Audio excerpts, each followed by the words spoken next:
Perang Badar, Zubair bin Awam tampil menggunakan imamah berwarna kuning. Dan beliau berada di depan pasukan. Pada saat awal takbir Nabi SAW menyerang, maka dia sudah menyerang orang-orang Quraisy, gitu kan. Bahkan para sahabat sepakat mengatakan kekuatan muslimin ada di 3 orang, Hamzah, Ali, dan Zubair. 3 orang ini luar biasa. Jadi ini ujung tombaknya para penyerang sahabat gitu. Nah, karena beraninya dia, dan selain berani, Zubair bin Awam juga selalu menjaga penampilan yang rapi dan bersih walaupun di kancah peperangan. Bajunya selalu bersih, penampilannya bersih, imamahnya bagus. Sampai akhirnya ya, para sahabat mengatakan, diantaranya anaknya sendiri yang bernama Urwah, mengatakan, perang Badar, Zubair ayahku menggunakan surban warna kuning, lalu Jibril pun turun dengan penampilan seperti Zubair, sebagaimana Nabi SAW sampaikan kepada para sahabat bahwasanya di kancah peperangan sekarang ada Jibril yang sedang turun, dan Jibril menggunakan pakaian atau imamah seperti yang digunakan oleh Zubair bin Awam. Dan ulama mengatakan ini sebenarnya sebuah kelebihan tersendiri, karena memang Jibril tidak menjelma menjadi manusia kecuali memang pada orang-orang tertentu. Dan ulama mengatakan ada 2 orang saja yang pernah Jibril menjelma dari kalangan sahabat, Zubair bin Awam di perang Badar, dan juga yang satu lagi siapa? Dihya al-Kalbi radhiyallahu anhu ajma'in. Ini karena sering penampilannya rapi, bersih, maka Jibril pun berpenampilan seperti orang ini. Baik, dikatakan bahwasanya di perang Badar Zubair bin Awam membunuh 2 orang dan 2 ini adalah tokoh Quraisy.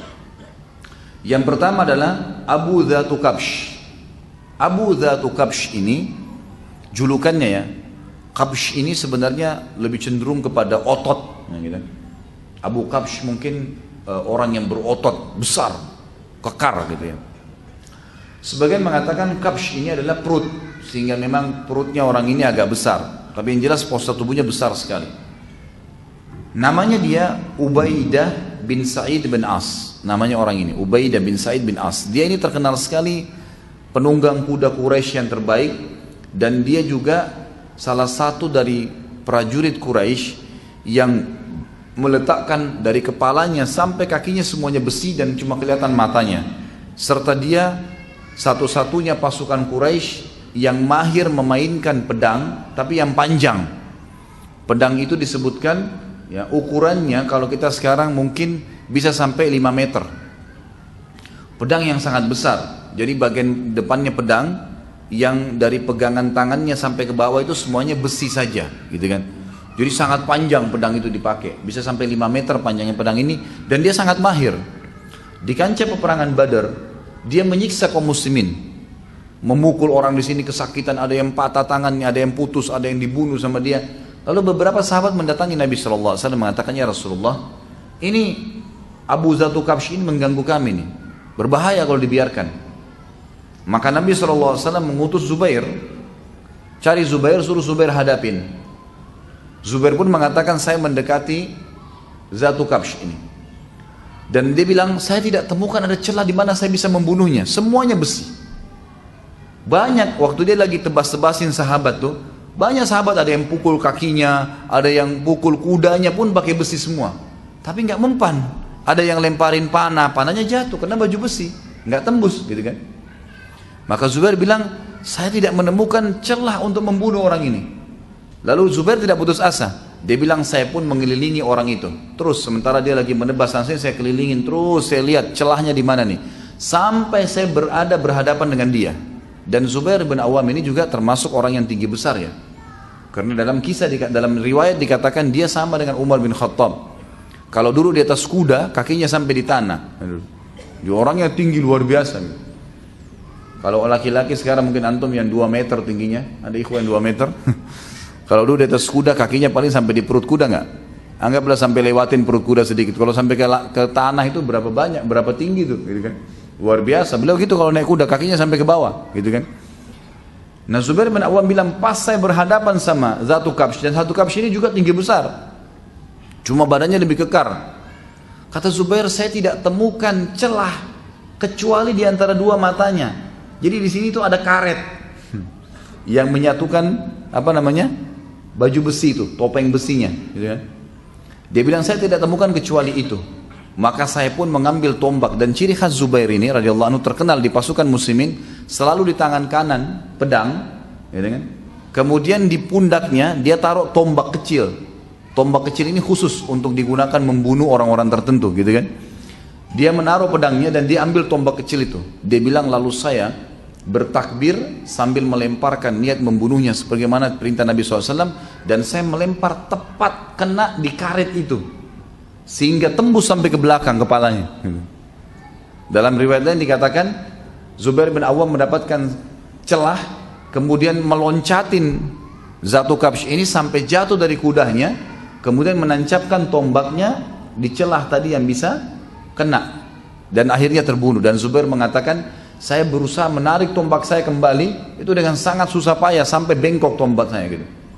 Tapi perannya adalah di sini di kancah peperangan membunuh musuh, gitu kan? Membunuh musuh.